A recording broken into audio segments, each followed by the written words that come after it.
नमस्कार दोस्तों, स्वागत है आपका अपना ही यूट्यूब चैनल टुडे एग्जाम पर। दोस्तों जैसा कि आज है आपका 24 नवंबर 2023 और आज जो है दिल्ली पुलिस का एग्जाम था। ऑल शिफ्ट की एग्जाम समाप्त हो गई है। सभी तीनों शिफ्ट में जो भी जीके जीएस के प्रश्न पूछे गए और जो भी प्रश्न मुझे प्राप्त हुआ सभी प्रश्नों को लेकर के आ गए हैं।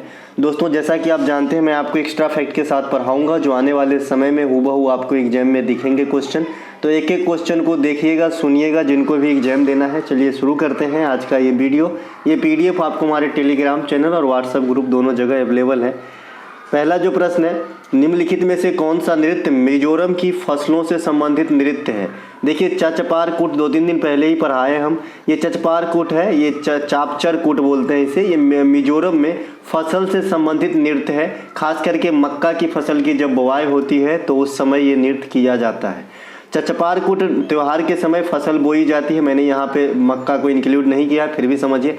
इसके अलावा मीम कूट एक त्यौहार है जो चचपार कूट से ही जुड़ा हुआ है। ये भी मिजोरम की प्रमुख त्यौहार है, लेकिन यह फसल कटाई के समय जो है किया जाता है। मतलब ये भी फसली त्यौहार है ये, लेकिन कटाई के समय किया जाता है। इसके अलावा एक पवाल कूट होता है, ये भी आपका मिजोरम का ही त्यौहार है ना। ये दिसंबर माह में 2 दिनों तक मनाई जाती है।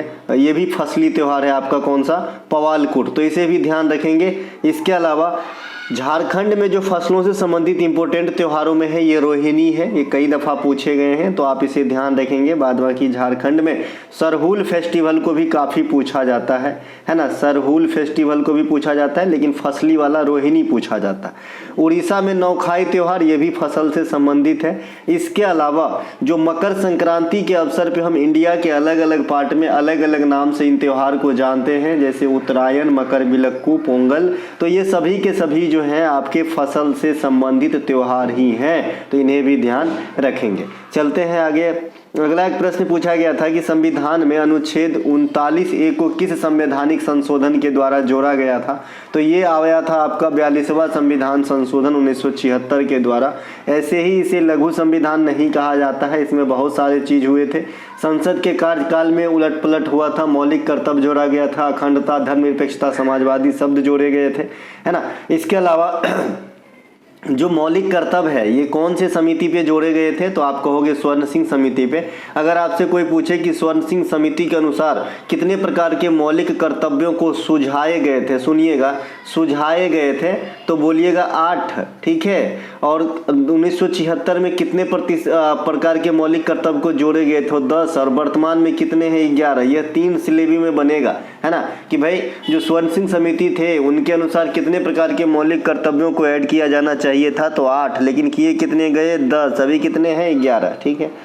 इसके अलावा 42वां संविधान संशोधन के द्वारा मैं बता दिया, अखंडता, समाजवादी और धर्मनिरपेक्षता ये शब्द जोड़े गए थे।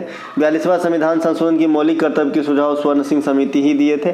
86वां संविधान संशोधन 2002 जो शिक्षा से संबंधित होता है, ये आपका 11वां मौलिक कर्तव्य भी लेके आता है।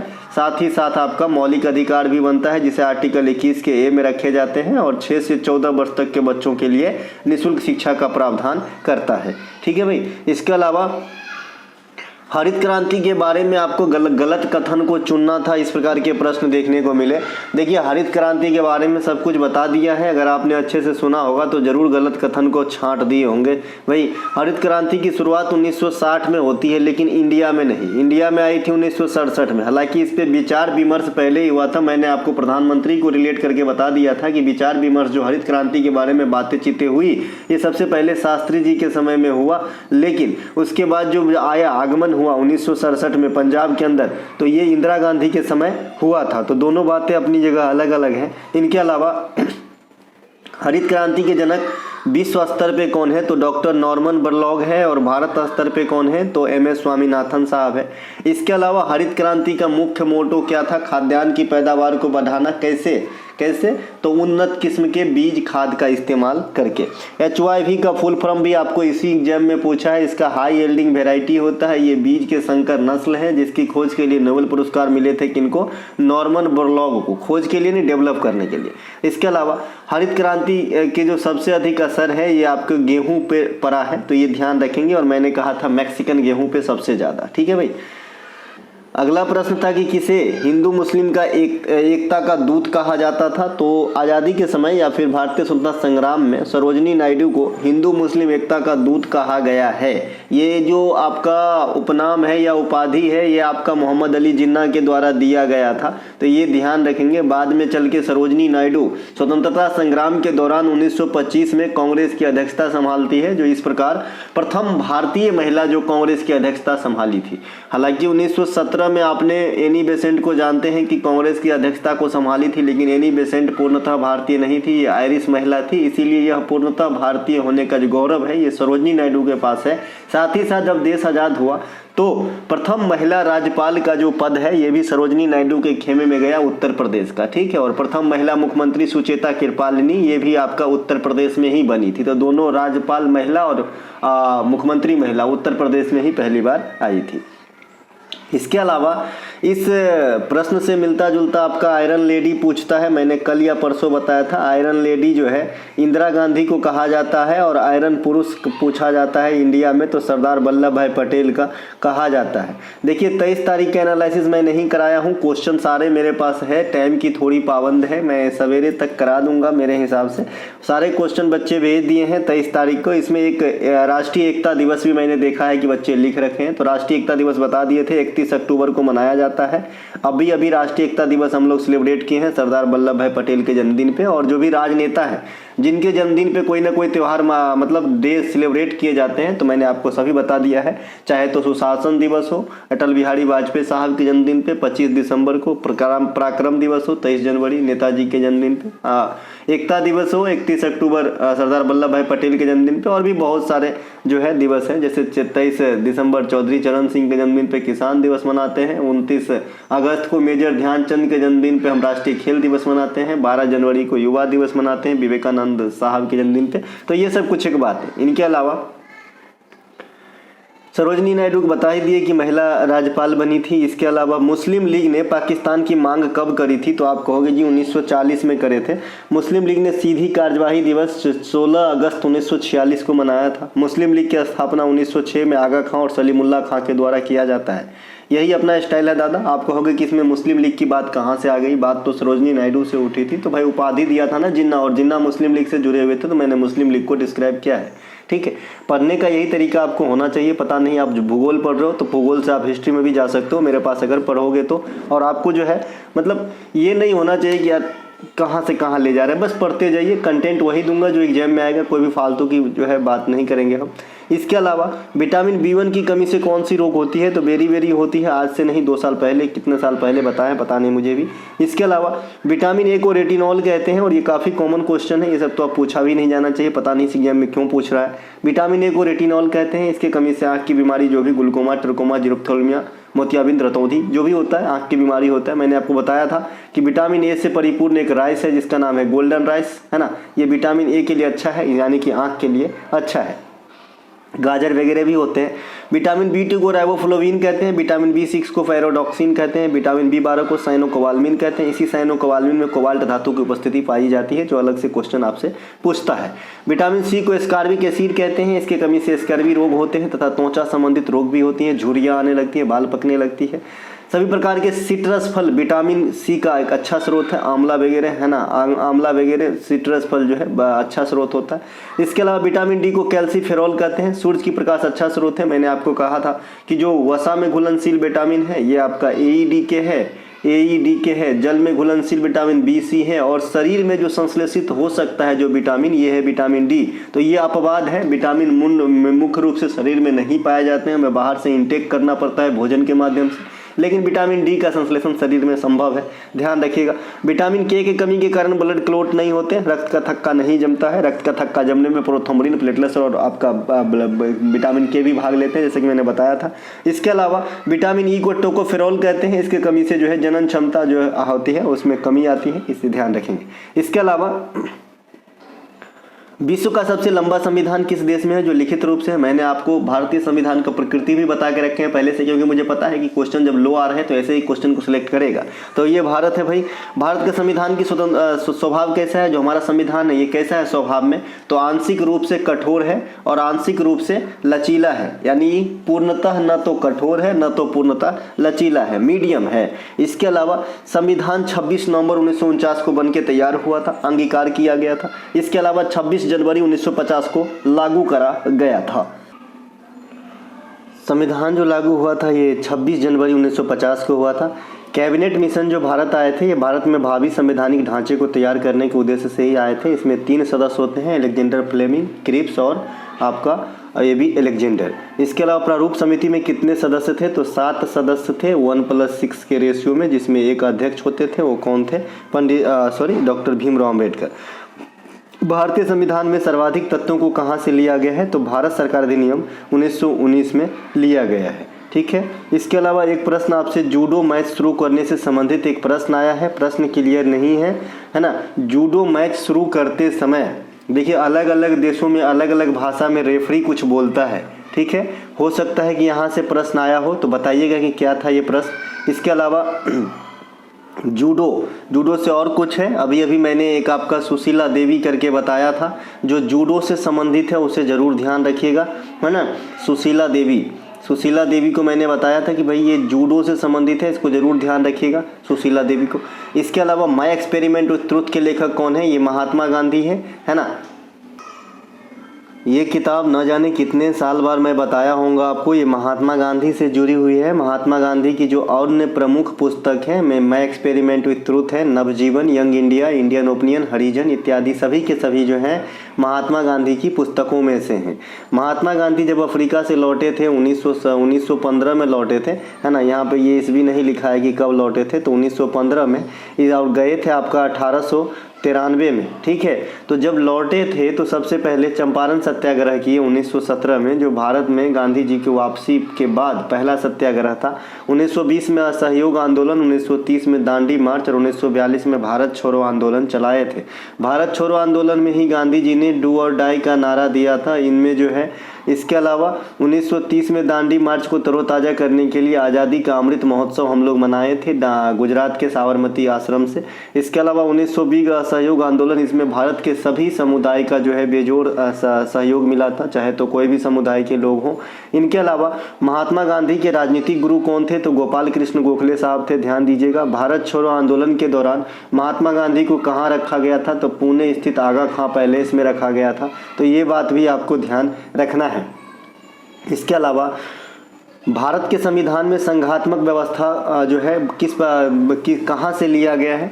तो ये भारत सरकार अधिनियम 1935 से लिया गया है। एक कोई प्रैक्टिस सेट नहीं, ये जो आपका मैं एनालिसिस करवाया हूँ एक आध दिन, उसमें एक पॉइंट गलत हो गया है। एक बच्चे ने कमेंट किया है मुझे कि मैंने बताया था कि भारत में महिलाओं को वोट देने का अधिकार जो है ये भारत सरकार अधिनियम 1935 वहाँ पर मैं बता दिया हूँ, जबकि होगा 1919। ये बच्चे ने कमेंट किया है, सही कमेंट किया है। मुझे ये पता नहीं चल पा रहा है कि वो कौन सी वीडियो था, लेकिन एनालिसिस था हाल फिलहाल का, तो अभी करेक्ट कर लीजिएगा।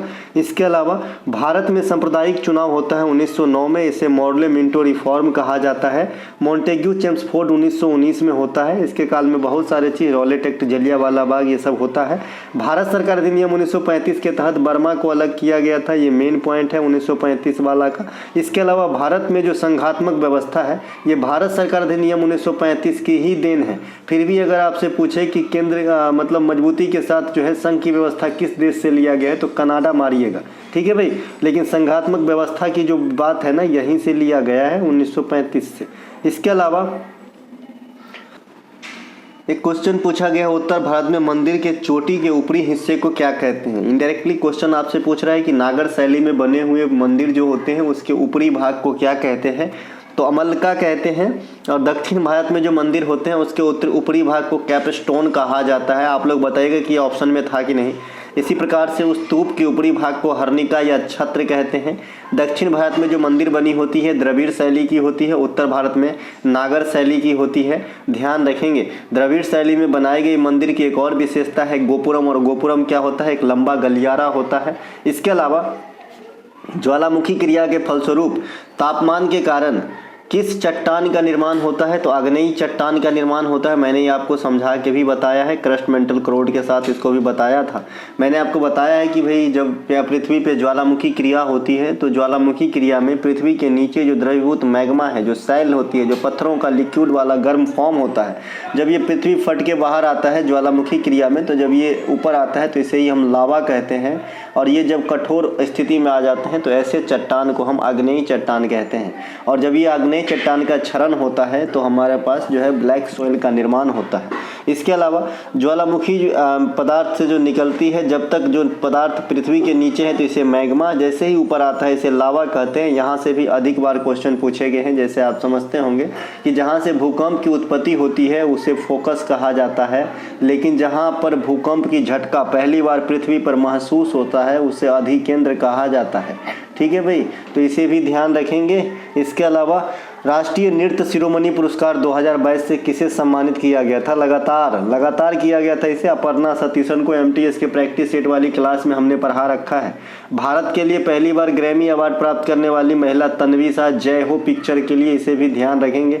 इसके अलावा भारत के लिए पहली बार ग्रैमी अवार्ड प्राप्त करने वाले ओवरऑल में पंडित रविशंकर साहब, और सबसे अधिक ग्रैमी अवार्ड भी पंडित रविशंकर साहब ही प्राप्त किए हैं।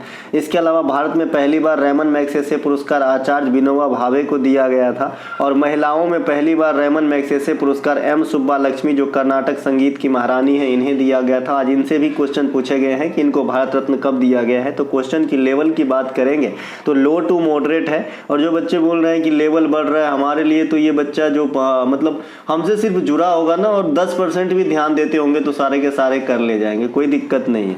समान कार्य के लिए समान वेतन का जिक्र किस अनुच्छेद में किया जाता है? क्योंकि मैं आपको पहले ही बताया हूं, मैं 8 घंटे की क्लास से एक क्वेश्चन एग्जाम में नहीं मिलवाऊंगा। अगर मैं 1 घंटे की क्लास आपको करवा रहा हूं तो आप समझिएगा कि 1 घंटे की उस क्लास से कोई सा भी एग्जाम हो वहां 5 से 6 क्वेश्चन मिलेगा। ठीक है मेरे भाई, तब आप कहोगे कि सब दिन मिला के तो सब क्वेश्चन मिलना चाहिए। तो देखिए, कोई कितना भी कर ले, कितना भी आपको पढ़ा दे, कहीं से घोल के भी पिला दे, एक आध क्वेश्चन एग्जाम में ऐसे आते हैं जो पहली बार ही आदमी को क्लिक होता है। ठीक है भाई, तो एक आध अपवाद के स्वरूप में जानेंगे। जो चीज़ सच्चाई है वही बताऊंगा, है ना भाई। मैं आपको ये नहीं बताऊंगा कि 25 में 25 करा दूंगा। 25 में 25 कोई नहीं करा सकता आपको, है ना। 25 में मैंने 23 तक एमटीएस में कराया है। ठीक है, 25 में 25 नहीं, क्योंकि एक आध क्वेश्चन अगर सब कोई बन ही जाए भाई तो फिर तो एग्जाम की मतलब ही नहीं है ना। एक आध छोड़ने के लिए भी होता है। बाद में कि आप निश्चिंत रहे, जो कंटेंट है कोई सा भी लोगों पे मत जाइए कि ये किस एग्जाम के लिए है, आपको बस फॉलो करना है और कुछ ही दिन में आप फ़र्क देखोगे, है ना। और जो बच्चे फ़र्क देख चुके हैं, आज जैसे कि एक बच्चा है ना बिहार शरीफ से मुझे फ़ोन किया था आज दिन में, उनका 2 जगह, एक सीआरपीएफ में और एक बता रहे थे जो आपका और होता है सेना का ही होता है जिसमें टाइपिंग होता है, अभी अभी रिजल्ट आया है तो उसमें भी हुआ है। ठीक है, तो बहुत बहुत बधाई हो भाई। इसके अलावा समान कार्य के लिए समान वेतन का जिक्र कहाँ पे है? 39 के डी में है। 42 एक इम्पोर्टेंट है जो बार बार पूछे जाते हैं, महिला के प्रसूति सहायता से संबंधित है। डीपीएसपी के सारे आर्टिकल मैंने आगे भी लिख रखा है, पहले भी समझा चुका हूँ, इसीलिए यहाँ से निकलता हूँ आगे। आर्टिकल 40 ग्राम पंचायत, 44 सिविल नागरिक संहिता, 50 कार्यपालिका न्यायपालिका पृथकीकरण, 51 अंतर्राष्ट्रीय शांति सुरक्षा, 51 मौलिक कर्तव्य, हालांकि ये अलग है। 49 सार्वजनिक संपत्ति की रक्षा करना, 45 शिक्षा वाली बात करती है ना। तो ये सब कुछ एक बातें हैं। किताब उल हिंद पुस्तक के लेखक कौन है? अलबरूनी है। किताब उल हिंद के लेखक कौन है? अलबरूनी। अकबरनामा के लेखक अबुल फजल हैं। बाबरनामा के लेखक बाबर। हुमायूंनामा गुलबदन बेगम। शाहनामा इनायत खान। जफरनामा गुरु गोविंद सिंह। जंगलनामा अमिताभ घोष। तो ये नामा वाला कवर जरूर कर लीजिएगा, है ना। ये आपसे पूछा जाता है भाई, इसीलिए मैंने लिख रखा है एक जगह। बाद बाकी पुराने किताब में और आएंगे तो नेचुरल हिस्ट्री ये प्लिनी की है। दास कैपिटल कार्ल मार्क्स के द्वारा। मेन कैंप हिटलर के द्वारा। द ओरिजिन ऑफ स्पीसीज ये आपका लिखा है डार्विन साहब, तो इन्हें भी ध्यान रखेंगे, ये सब किताब पूछे जाते हैं। एक प्रिंसिपिया है। प्रिंसिपिया न्यूटन के द्वारा लिखा गया है, प्रिंसिपिया नामक किताब, तो ये सब ध्यान जरूर रखेंगे। इसके अलावा अनुच्छेद 23 और 24 किससे संबंधित है? देखिए मौलिक अधिकार फंडामेंटल राइट से संबंधित ये आर्टिकल है 23 और 24, जिसमें 23 का अलग मीनिंग है, 24 का अलग मीनिंग है, लेकिन दोनों का जो है जाति एक है, मतलब ये शोषण के विरुद्ध अधिकार है। जिसमें 23 में कहा गया है कि बलात् श्रम पे निषेध होगा और 24 में कहा गया है कि बाल श्रम पे निषेध होगा। अब बलात् श्रम क्या होता है, बाल श्रम क्या होता है? बलात् मतलब होता है जबरदस्ती आप किसी से कोई भी काम नहीं करवा सकते, इसे दूसरे भाषा में हम मानव तस्करी पे रोक भी बोलते हैं आपके आर्टिकल 23 को। ठीक, 24 को बोलते हैं कि 14 वर्ष से कम उम्र के बच्चे को किसी कल कारखाने में जोखिम भरी कामों पे नहीं रखा जाएगा। ठीक है, तो ये शोषण के विरुद्ध अधिकार है। बाद में के संविधान में 6 प्रकार के आपके जो है मौलिक अधिकार फंडामेंटल राइट प्राप्त हैं। ये हमारा एक है आपका स्वतंत्रता का अधिकार जो 2 नंबर पे आता है। पहले हमारा समानता का अधिकार है, स्वतंत्रता का अधिकार है, शोषण के विरुद्ध अधिकार है, धार्मिक स्वतंत्रता है, अल्पसंख्यक हित और संवैधानिक उपचारों का अधिकार है। देखिए इसके अलावा जो समानता का अधिकार है इसमें आर्टिकल काफ़ी सारे हैं, जैसे 14 से 18 हैं, 5 आर्टिकल कवर करते हैं आपके समानता का अधिकार, जिसमें 14 में समता का अधिकार, 15 में जाति धर्म लिंग नाम कलर आदि के आधार पर भेदभाव निषेध होगा, 16 में जो है आपका अवसरों की समानता है, 17 में आपका छुआछूत का अंत है, 18 में उपाधियों का अंत है, 19 में प्रेस की स्वतंत्रता है। अब 19 चले गए तो स्वतंत्रता में आगे, स्वतंत्रता के अधिकार में 19 प्रेस की स्वतंत्रता, 19 में मैंने 6 चीज़ बता दिया है। सहकारी समिति, इंडिया में कहीं भी घूमिए, कहीं भी घर खरीदिए, शांतिपूर्ण ढंग से बैठक करिए, है ना, कोई भी आप अपना बाक एवं व्यक्ति रखिए। इसके अलावा कोई भी व्यापार बिजनेस कीजिए, सहकारी समिति का गठन कीजिए। ये सब आपका आर्टिकल 19 के थ्रू ही दिया है, मीडिया वगैरह यहीं से चलती है। 20 जो है ये आपका सजा आदि के मामले में छूट देता है। 21 प्राण एवं दैहिक स्वतंत्रता का अधिकार, जिसे निजता का अधिकार कहते हैं। 21 के में आपका शिक्षा वाला बात को 2002 वाला 66वां संविधान संशोधन से जोड़ा गया था। 22वां भी आपको जो है सजा को लेकर प्रावधान जो है उसमें थोड़ा ढिलाई देता है।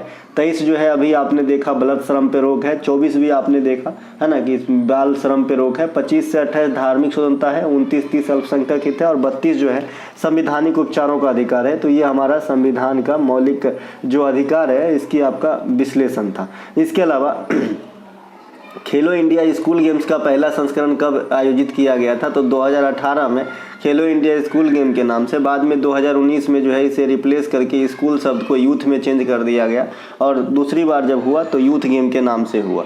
2018 में कराया गया था पहला खेलो इंडिया स्कूल गेम। इसके अलावा खेलो इंडिया यूथ गेम का जो 5वां संस्करण है 2023 में मध्य प्रदेश में कराए गए, विजेता महाराष्ट्र हुए थे। इसके अलावा खेलो इंडिया यूनिवर्सिटी गेम का पहला संस्करण उड़ीसा में 2020 में कराया गया था। 2023 में यह गेम उत्तर प्रदेश में कराया गया है और विजेता फिर से पंजाब यूनिवर्सिटी ही, यानी पहले वाले का भी विजेता पंजाब यूनिवर्सिटी पहला एडिशन का, और 3rd एडिशन का विजेता जो है पंजाब यूनिवर्सिटी। खेलो इंडिया शीतकालीन गेम का आयोजन कहाँ हुआ है? गुलमर्गा। 3 बार हुआ है, तीनों बार एक ही जगह हुआ है, तो इसमें कोई भी जो है ये नहीं है कि कहाँ हुआ है। वित्तीय आपातकाल किस अनुच्छेद में वर्णित है? देखिए अपने पास 3 प्रकार के आपातकालीन आर्टिकल हैं, 352, 356, 360, तीनों को 18 भाग में रखा गया है और आपातकालीन व्यवस्था को हम जर्मनी के संविधान से लिए हैं। तो ये जो 360 है ये वित्तीय आपात को प्रावधान करता है, 356 राष्ट्रपति शासन से, 352 राष्ट्रीय आपात से और 360 वित्तीय आपात से। वित्तीय आपात अब तक भारत में एको बार नहीं लगा है, ये बात आप जो है ध्यान रखेंगे।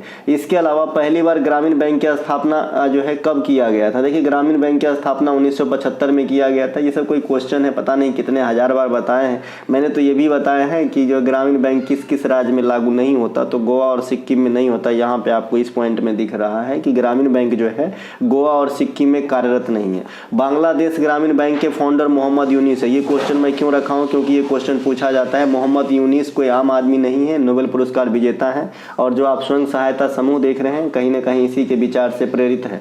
इसके अलावा भारत में जो माइक्रो फाइनेंस कंपनियां होती हैं उसको रेगुलेटिंग अथॉरिटी के रूप में किसके अंतर्गत रहना होता है? तो रिजर्व बैंक ऑफ इंडिया जो है इसके बॉस के रूप में काम करते हैं। इसके अलावा ग्रामीण बैंक की स्थापना के में जो है किस समिति का योगदान है? तो नरसिम्हा समिति की भी योगदान है, ध्यान रखिएगा।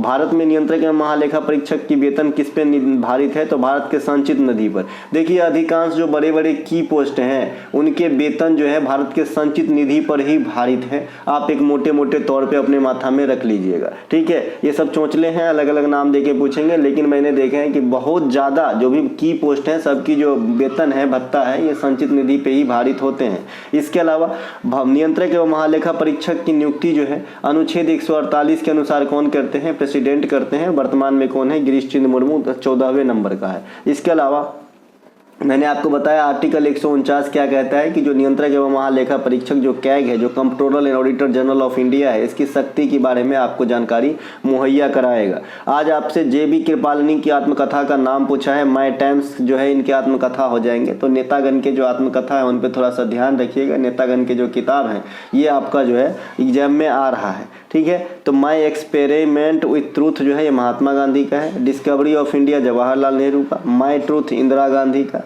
ये सब कुछ ये वेटिंग फॉर वीजा आपका भीमराव अंबेडकर साहब का है। ये सब आपका जो है one life is not enough ये भी है। तो ये सब जो किताब है हाल फिलहाल की जरूर ध्यान रखिएगा। इसके अलावा खिलाड़ी का सीट दे ही दिया। टॉपिक वाइज वाली जो किताब वाली आपका जो वीडियो है वहाँ से देख लीजिएगा, आपको सारा कवर हो जाएगा, कोई दिक्कत नहीं है। क्योंकि मैं नेतागण का अलग, खिलाड़ियों का अलग और बड़े बड़े राइटर्स का जो भी उनके फेमस किताब है उनको एक साथ संकलन किया था ताकि आपको कोई कन्फ्यूजन नहीं हो और एक साथ अधिक से अधिक चीज़ों को कवर कर सके। तो टॉपिक वाइज जो वीडियो है उसमें जाके देख सकते हैं, या फिर अगर आपने PDF ले रखा है तो PDF से रीड कर सकते हैं। दोस्तों जो बच्चे हमारे पेड PDF लेना चाहते हैं डिस्क्रिप्शन में लिंक दिया गया है, आप लिंक क्लिक करके 25 रुपये से 70 रुपया मैक्सिमम है। अगर आप 70 रुपया तक खर्च कर देते हैं तो समझ लीजिए आगामी 2-3 साल में नौकरी होने तक की मटेरियल आपको मिल जाती है, ठीक है मेरे भाई। और अगर आपने सबसे कम इन्वेस्ट करना है तो 25 रुपये में भी अवेलेबल है। जो SSC की पूरी गाइड लगभग 800 पेज की एक PDF आपको SSC की एग्जाम में जो है एकदम सटीक उतरेगा आगामी 2-3 साल तक, मात्र 25 रुपये में अवेलेबल है, तो आप ले सकते हैं। इसके अलावा निम्नलिखित में से कौन से एक धार्मिक स्वतंत्रता संबंधित अनुच्छेद है? तो 25 से 28 धार्मिक के स्वतंत्रता से। इसकी विश्लेषण हमने पीछे कर ही दिया है कि फंडामेंटल राइट में कौन कौन से आर्टिकल और कौन कौन से चीज आते हैं। कुचिपुड़ी नर्तक वेदांतम सत्यनारायण शर्मा का जन्म कहाँ और किस जिले में हुआ था? तो ये आंध्र प्रदेश के कृष्णा जिले में हुए थे। कुचिपुड़ी से संबंधित है। कुचिपुड़ी आंध्र प्रदेश के प्रमुख शास्त्रीय नृत्यों में से एक है। इसके अलावा कुचिपुड़ी से संबंधित अन्य कैरेक्टर जो हैं ये रेड्डी सरनेम जो भी होते हैं, जैसे गद्दाम पद्मजा रेड्डी, राधा रेड्डी, राजा रेड्डी, ये जो भी होते हैं कुचिपुड़ी से होते हैं। इसके अलावा गुरु वेम्पति चेन्ना सत्यम का नाम जरूर याद रखिएगा। वेम्पति चित्रा इस प्रकार से नाम है, वेम्पति चित्रा सत्यम, इन्हें भी ध्यान रखेंगे, ये भी कुचिपुड़ी से संबंधित है। झूम कृषि को अन्य किस नाम से जानते हैं? आपसे पूछा भाई, स्थानांतरित कृषि कहते हैं झूम कृषि को। ये कहाँ पे? पहाड़ी वाले इलाके में की जाती है। इसे काट छांट कृषि भी कहते हैं, स्थानांतरित कृषि भी कहते हैं। इसके अलावा इसे अलग अलग स्टेट में अलग अलग के नाम से जानते हैं, जैसे बीबर, दहिया, बालरा, कुरवा, ये सब इसका नाम है। बीबर और दहिया मध्य प्रदेश में कहा जाता है, झारखंड में इसे कुरवा कहा जाता है, राजस्थान में इसे बलरा कहा जाता है, आंध्र प्रदेश में इसे पोदू कहा जाता है। ये आपका जो है कर्तन एवं दहन फैसिलिटी है, कृषि है, ये झूम कृषि है, इसे ओवरऑल झूम कृषि कहते हैं। इसके अलावा कृषि के अन्य अलग नाम भी दिए गए हैं जो आपके एग्जाम में आता है, जैसे निर्वाह कृषि किसे कहते हैं? मैंने आपको कहा है कि निर्वाह कृषि उन छोटे जोत कृषि को कहते हैं जिसमें व्यापारिक उद्देश्य शामिल नहीं होता है, क्योंकि मुश्किल से जो है ऐसे कृषि में उतना ही उपज हो पाती है जिससे आपका जीवन यापन हो सकता हो, तो इसमें व्यापारिक उद्देश्य नहीं होता है। इसके अलावा गहन कृषि या सघन कृषि किसे कहते हैं? ऐसे कृषि जिसमें कम जगहों में अधिक जो है खेती की जाती है। ऐसी स्थिति कब उत्पन्न होती है? जब जनसंख्या विस्फोट हो किसी इलाके में। इसके अलावा मिश्रित कृषि से तात्पर्य क्या है कि कृषि भी कर रहे हैं और साथ में पशुपालन भी कर रहे हैं, तो ऐसे कृषि को मिश्रित कृषि का नाम दिया गया है। इसके अलावा जनगणना 2011 के अनुसार सबसे अधिक जनसंख्या वाला राज्य, अब नहीं बताऊंगा, पता नहीं एग्जामिनर क्यों पूछ रहा है यार ये क्वेश्चन सब। देखिए जो जनगणना 2011 के अनुसार जो 4-5 को टॉप स्टेट है जहाँ पे सबसे ज़्यादा जनगणना है, ये हमारा उत्तर प्रदेश, महाराष्ट्र, बिहार, पश्चिम बंगाल, ठीक है मेरे भाई, है ना। देखिए सबसे ज़्यादा उत्तर प्रदेश में। MP की अगर क्षेत्रफल की बात करेंगे तो राजस्थान के बाद जस्ट MP है, लेकिन MP टॉप 5 में नहीं है। तो आप समझ रहे हैं कि MP में जो है काफ़ी ज़्यादा क्षेत्रफल है ना भाई। इसके अलावा उत्तर प्रदेश और महाराष्ट्र और बिहार, ये तीनों स्टेट ऐसे हैं जो 10 करोड़ से ज़्यादा की जनसंख्या रखते हैं अपने पास, ठीक है। ये क्वेश्चन भी आपसे पूछा गया था।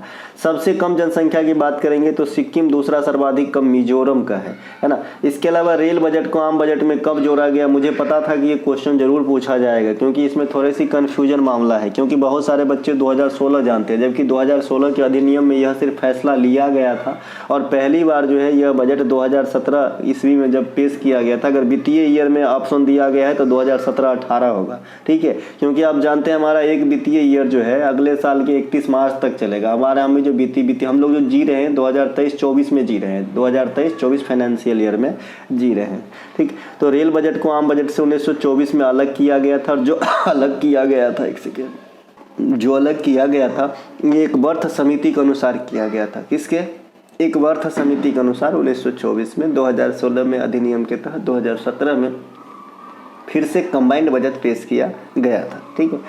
इसके अलावा जो भारत में सबसे अधिक बजट पेश करने का रिकॉर्ड है ये आपका मोरारजी देसाई साहब के नाम है, और प्रथम स्वतंत्र भारत की बजट शनमुखम सेठी और गणतंत्र भारत की प्रथम बजट जॉन मथाई ने पेश किया है। भारत में बजट जैसा कोई शब्द का मेंशन नहीं है, 112 आर्टिकल बजट को इंगित करता है, लेकिन उसके जगह पे शुद्ध हिंदी में वार्षिक वित्तीय विवरण शब्द का उल्लेख किया गया है, क्योंकि आप जानते हैं कि बजट जो है भारतीय शब्द नहीं है, ये एक फ्रांसीसी शब्द है जिसका अर्थ होता है एक प्रकार का थैला जो चमड़ा का बना हो। इसके अलावा भीमराव अंबेडकर ने किस धर्म को अपनाया था? तो ये आपका बौद्ध धर्म को अपनाया था, आप देखे होंगे। इसके अलावा भीमराव अंबेडकर को भारतीय संविधान के जनक कहा जाता है, भारतीय संविधान का। इसके अलावा भीमराव अंबेडकर ने अनुच्छेद 32 को संवैधानिक आत्मा कहा था। ये waiting for visa Bhimrao Ambedkar साहब की प्रमुख पुस्तकों में से हैं जो काफ़ी बार SSC पूछते हैं। इसके अलावा तीनों गोलमेज सम्मेलन जो 1930, 1931 और 1932 में हुआ था लंदन के अंदर, रैमजे मैकडोनाल्ड उस समय जो है इंग्लैंड के प्रधानमंत्री हुआ करता था, तो दूसरे गोलमेज सम्मेलन में गांधी जी भी भाग लिए थे, लेकिन तीनों गोलमेज सम्मेलन में भीमराव अंबेडकर भाग लिए थे। 1927 में प्रमुख मंदिर प्रवेश आंदोलन किससे जुड़ा हुआ है? तो भीमराव अंबेडकर साहब से। राज्यों के लिए अनुदान की मांग कौन करता है? तो राज्य के राज्यपाल करते हैं। राज्य में वित्त आयोग का गठन 243 आई के अनुसार कौन करते हैं? राज्यपाल करते हैं। राज्य में जो है राज्यपाल कार्यपालिका का प्रमुख होता है जो महावक्ता, महाधिवक्ता, मुख्यमंत्री इत्यादि की नियुक्ति करते हैं। राज्यपाल उस संबंधित राज्य के मुख्य न्यायाधीश से अपना शपथ ग्रहण करते हैं, लेकिन अगर मुख्य न्यायाधीश एट अ टाइम अवेलेबल ना हो तो उस समय उस हाई कोर्ट में जो वरिष्ठ न्यायाधीश होते हैं उनसे जो है शपथ ग्रहण करते हैं, लेकिन नियुक्ति कौन करता है? राष्ट्रपति। अनुसूचित जाति किस राज्य में सबसे अधिक है? देखिए अनुसूचित जाति का आपके पास ब्यौरा दिया गया है।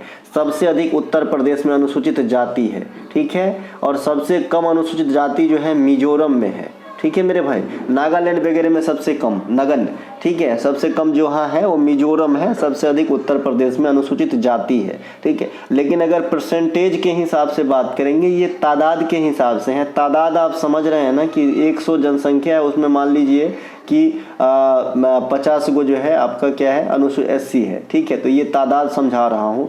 और पंजाब में मान लीजिए कि 50 गो है, ठीक है, 50 गो है, और ये इसका 30 हो जाएगा, इसका 30 मान लीजिए SC है, तो इसको यही समझा रहा हूँ कि 100 में से 50 है, मतलब तादाद में 50 है, फिर भी जो है परसेंटेज के हिसाब से ये नीचे वाला ज़्यादा हो रहा है, क्योंकि 50 में 30 है, 50 में 30 मतलब 60% इसके जनसंख्या जो है परसेंटेज के हिसाब से इसको करेंगे तो 50% होगा, है ना। तो भाई कम होते हुए भी अगर परसेंटेज के हिसाब से बात करेंगे तो पंजाब में ज़्यादा SC है। ओवरऑल सबसे ज़्यादा SC कैंडिडेट कहाँ पे हैं? आपके उत्तर प्रदेश में। इसके अलावा 2020-21 में भारत ने सर्वाधिक गेहूँ किस राज्य को निर्यात किया? बांग्लादेश को। और एक समय आप सुने होंगे कि गेहूँ के जो है निर्यात पर प्रतिबंध भी लगाया गया था। बाउंसर शब्द किस खेल से जुड़ा हुआ? ये कोई बताने की बात नहीं है। क्रिकेट के तो दीवाने घर घर बैठे हैं, है ना। सबसे पहले हम क्रिकेट ही खेलते हैं, मेरे ख्याल में हमारे इंडिया में जैसे हम खेलने लायक हो जाते हैं सबसे पहले क्रिकेट ही खेलते हैं। क्रिकेट से संबंधित spinner, wide leg bye, cover drive, yorker, googly, Beamer, है ना, स्टंपिंग, ये सभी के सभी क्रिकेट से हैं, है ना। इसके अलावा आजकल के जो कमेंट्री है वहाँ से अलग अलग चीज़ और भी निकल के आते हैं। इसके अलावा क्रिकेट के पिच की लंबाई 20.12 मीटर है। BCCI की स्थापना 1928 में, मैंने BCCI, साई, बाई और FAI बताया था, है ना। ये 3-4 जो बताया था, सॉरी भारतीय ओलंपिक कमेटी बताया था, तो ये 3-4 जो बताया था इनको जरूर ध्यान रखेंगे। भारतीय ओलंपिक कमेटी की स्थापना 1927 में होता है ना। PT उषा वर्तमान में इसके अध्यक्ष हैं, जरूर ध्यान रखेंगे। और 1928 में BCCI, इसके अध्यक्ष रोजर बिनी है ना। इनके अलावा जो अगला है 2023 में वर्ल्ड कप हुआ था, ये विजेता आपके समझते हैं ऑस्ट्रेलिया 6ठी बार, और भारत जो है उप विजेता रहे। रजिया किसकी पुत्री थी? इल्तुतमिश की पुत्री थी रजिया, और जो सल्तनत पे बैठने वाली प्रथम महिला शासिका भी हैं रजिया। गुलाम वंश की स्थापना 1206 में हुआ था, है ना। और गुलाम वंश के जो संस्थापक है कुतुबुद्दीन ऐबक, इसकी मृत्यु 1210 में हुई थी, चौगान खेलते समय घोड़ा से गिरकर, ये है ना। इनके अलावा गुलाम वंश के संस्थापक कौन है? इल्तुतमिश। इसके साथ शासन अवधि 1211 से 1236 तक रहा था। रजिया सुल्तान भारत या दिल्ली की प्रथम महिला शासिका है जिसके कार्यकाल 1236 से 1240 तक रहा था। कुतुबुद्दीन ऐबक को हम लाख बख्श कहते हैं। कुतुब मीनार का नींव रखा था, लेकिन बनवाने का काम जो है इल्तुतमिश ने पूरा किया था। इल्तुतमिश के नाम से और भी बहुत सारे चीज़ जुड़े हुए हैं। जीतल और टका जो है आपका कॉपर और चांदी के सिक्का चलवाए थे। इसके अलावा तुर्कान ने चहलगानी दल का भी गठन किया था। जनधन योजना किस वर्ष शुरू किया गया था? 2014 में। ये मोदी साहब का जो है शुरुआती दिनों का कार्यक्रम है। इसके अलावा नमामि गंगे कार्यक्रम भी 2014 में ही आया था, इसे भी ध्यान रखेंगे, नमामि गंगे, ठीक है, ये गंगा सफाई अभियान कार्यक्रम था। इनके अलावा जो जनधन योजना है ये वित्त मंत्रालय के द्वारा पोषित है, इन्हें ध्यान रखेंगे। 2022 तक सबसे अधिक जो इस योजना के तहत खाता खोले गए ये उत्तर प्रदेश में, और इसका लक्ष्य क्या है कि भारत के सभी नागरिकों को बैंकिंग फैसिलिटी उपलब्ध कराना या मुहैया कराना या उनसे अवगत कराना। ठीक है मेरे भाई। अगला प्रश्न है कि किस अनुच्छेद में राष्ट्रीय महत्व के स्मारकों को संरक्षण की बात बताई है? सब दिन बताते हैं और ये भी बताते हैं कि डीपीएसपी में सबसे इंपॉर्टेंट है आर्टिकल 49, है ना। इसके अलावा क्योंकि आप सोचते होंगे ना कि ये सब क्यों पूछता है, तो सब चीज़ के पूछे जाने के पीछे लॉजिक होते हैं मेरे भाई। देखिए, जैसे स्टेशन पे लॉन्च होती रहती है, यत्र तत्र थूक ना फेंकें, सरकारी संपत्ति आपकी संपत्ति है, तो वहाँ तो लॉन्च पैसा खर्च करके किया जा रहा है। यहाँ आपको एग्जाम के मोड से ही दे दिया जाता तो आप दूसरे जगह पर होगे, अपने मन में बैठा होगे, है ना। तो इससे भी ज़्यादा जागरूकता फैलती है भाई, है ना। इसके अलावा अनुच्छेद 45 14 वर्ष से कम उम्र के बच्चों को शिक्षा का प्रावधान, और शिक्षा का मैंने 3 जगह बताया है। एक आर्टिकल 21 के ए में बताया है और एक आपका 51A11 में बताया जहां मौलिक कर्तव्य होगा। जो डीपीएसपी है आयरलैंड के संविधान से लिया गया है, भाग 4 में 36 से 51 के बीच में रखा गया है। अनुच्छेद 40 ग्राम पंचायत, 44 आपका सिविल नागरिक संहिता, 42 जो है महिला सुरक्षा या फिर प्रसूति सहायता, अनुच्छेद 39 समान विधिक एवं निःशुल्क न्याय है, 49 लोकहित के मामले की जो भी जगह है उनकी जो है संरक्षण प्रोटेक्शन देना। इसके अलावा राज्य विधान परिषद में कम से कम कितने सदस्य अनिवार्य होते हैं? तो 40 से कम नहीं हो सकते हैं राज्य के विधान परिषद में। देखिए, भारत में अधिकांश राज्य जो है सिंगल वाला है, विधानसभा वाला है, लेकिन कुछ ऐसे राज्य हैं जो 6 हैं मात्र, है ना, गिनती में, जहाँ पे द्विसदनीय विधायिका है। ये कौन कौन है? बिहार है, उत्तर प्रदेश, महाराष्ट्र, कर्नाटक, आंध्र प्रदेश और तेलंगाना। ये बाइकैमरल स्टेट है जहाँ पे आपका विधान सभा के साथ साथ विधान परिषद भी है। विधान परिषद को आप सेम वैसे ही रिलेट कीजिएगा जैसे राज्यसभा को। इसी कारण विधानसभा का भी विघटन संभव नहीं होता है, परंतु विधानसभा को समाप्त किया जा सकता है या पुनः स्थापित किया जा सकता है। मान लीजिए यहाँ चल रहा है, एक स्टेट है बिहार है, अब चाहेगा कि भाई ये बिहार में विधान परिषद को समाप्त कर दिया जाए, तो पूर्णतः इनहेरिट कहा किया जा सकता है, मतलब हटाइए देगा तो सिंगल पे चलेगा, ठीक है। लेकिन ऐसा नहीं है कि सदन की कार्यकाल जब चल रही है, राज्यसभा अपने फुल फ्लेज में काम कर रहा है तो इसे विघटित कर दिया जाए, ऐसा संभव नहीं है। जैसे आप राज्यसभा को जानते हैं, राज्यसभा का विघटन संभव नहीं है, न समाप्ति संभव है। इसके अलावा 2022 में हुए चौथे खेलो इंडिया यूथ की गेम का शुभंकर क्या था? धाकर था। चौथा खेलो इंडिया यूथ गेम 2022 हरियाणा के पंचकुला में हुआ था। तीसरा खेलो इंडिया यूनिवर्सिटी गेम 2023 में हुआ है, उत्तर प्रदेश में हुआ है। और इस खेल में जो शुभंकर है, जीतू कहाँ गया? जीतू नहीं है, हाँ इधर जीतू है, जीतू था भाई। और इसके विजेता कौन है? पंजाब यूनिवर्सिटी। इसके अलावा 37वें राष्ट्रीय खेल जो अभी गोवा में हुआ है, इसके शुभंकर मोगा है, मोगा। और 36वें राष्ट्रीय खेल जो हुआ था उसके शुभंकर सावज था, जो गुजरात में हुआ था, ठीक है। इसके अलावा 2023 में खेलो इंडिया यूथ गेम का लोगो मस्कट आशा है, आशा, तो इन सब को ध्यान रखेंगे भाई। इसके अलावा कर्नाटक संगीत के मशहूर कलाकार MS सुब्बालक्ष्मी को भारत रत्न से कब सम्मानित किया गया था? 1998 में। मैंने आपको संगीत के क्षेत्र में सभी जो महारथी हैं उनको बता दिए हैं। 1998 में M सुब्बालक्ष्मी, 1999 में पंडित रविशंकर साहब, 2001 में बिस्मिल्लाह खां और लता मंगेशकर को, 2000 ईस्वी में किसी को नहीं मिला है भारत रत्न, ठीक है। इसके अलावा 2009 में पंडित भीमसेन जोशी और 2019 में भूपेन हजारिका साहब। तो यही महारथी हैं, जो 1 हो गया, 2 हो गया, 3, 4, 5 और 6, यही 6 कलाकार हैं जिनको भारत रत्न जैसे अवार्ड संगीत के सेक्टर में दिया गया है। वर्तमान में केरल के शास्त्रीय नृत्य पूछा गया था, मोहिनीअट्टम कथकली, भरतनाट्यम तमिलनाडु का, सत्रिया असम का, कथक उत्तर भारत या उत्तर प्रदेश का, मणिपुरी मणिपुर का, ओडिसी ओडिशा का। इसके अलावा कुचिपुड़ी आंध्र प्रदेश का। और 2 गो आप ऊपर में देखना है, 6 गो नीचे में, तो 8 गो हो गया। छऊ को अर्धशास्त्रीय कहा जाता है, जिसे झारखंड, आपका उड़ीसा और पश्चिम बंगाल में छऊ किया जाता है। नाडा का पूर्ण रूप national agency doping test agency होता है, जो डोपिंग टेस्ट करता है। डोपिंग मतलब इसमें अगर फंस गए तो खिलाड़ी को जो है बैन किया जाता है ना। इनके अलावा मौसमी बेरोजगारी क्या होती है? ग्रामीण क्षेत्र या कृषि सेक्टर में जो बेरोजगारी होती है उसे मौसमी बेरोजगारी कहते हैं। ये साल के फिक्स समय में आते हैं, है ना। मैंने आपको एक चक्रीय बेरोजगारी बताया है। चक्रीय बेरोजगारी क्या होता है कि अर्थव्यवस्था में उतार चढ़ाव के कारण आने वाली जो बेरोजगारी है उसे हम चक्रीय बेरोजगारी कहते हैं। इसके अलावा मैंने एक प्रच्छन्न बेरोजगारी भी आपको बताया है। प्रच्छन्न बेरोजगारी, ये प्रच्छन्न बेरोजगारी क्या होता है कि जहाँ पर कम आदमी की जरूरत हो वहाँ ज़्यादा आदमी लगे हुए हैं सेम काम को करने के लिए। तो ऐसे स्थिति में क्या होता है, आदमी अपने जितना भी सामर्थ्य है उसका यूटिलाइज नहीं कर पाता है, और ऐसे छुपे हुए बेरोजगारी को हम प्रच्छन्न बेरोजगारी कहते हैं। इसके अलावा भारतीय संविधान के अनुच्छेद 76 किस अधिकारी से संबंधित है? महान्यवादी से। महान्यवादी भारत सरकार के सबसे बड़े विधिक या कानूनी अधिकारी होते हैं। ये संसद के कार्यवाही में भाग लेते हैं परंतु वोटिंग नहीं कर पाते हैं। महान्यवादी की नियुक्ति कौन करते हैं? राष्ट्रपति, आर्टिकल 76 के अनुसार। और राज्य में सबसे बड़े विधिक अधिकारी कौन होते हैं? आप लोग कमेंट कीजिएगा। गौस मोहम्मद का मकबरा कहाँ पे है? ग्वालियर में है। तानसेन का मकबरा भी ग्वालियर में है। ग्वालियर में जो स्टेडियम है काफी प्रचलित है, ये है रूप सिंह स्टेडियम, तो इन्हें भी ध्यान रखेंगे, रूप सिंह स्टेडियम को।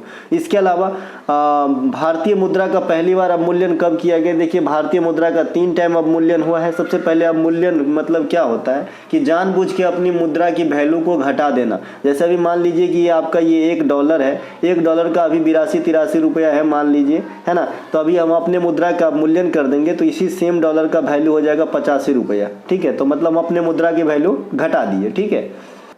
तो पहली बार जो अवमूल्यन किया गया था ये 1949 में किया गया था। दूसरी बार अवमूल्यन 1966 में, और तीसरी बार अवमूल्यन 1991 में किया गया था।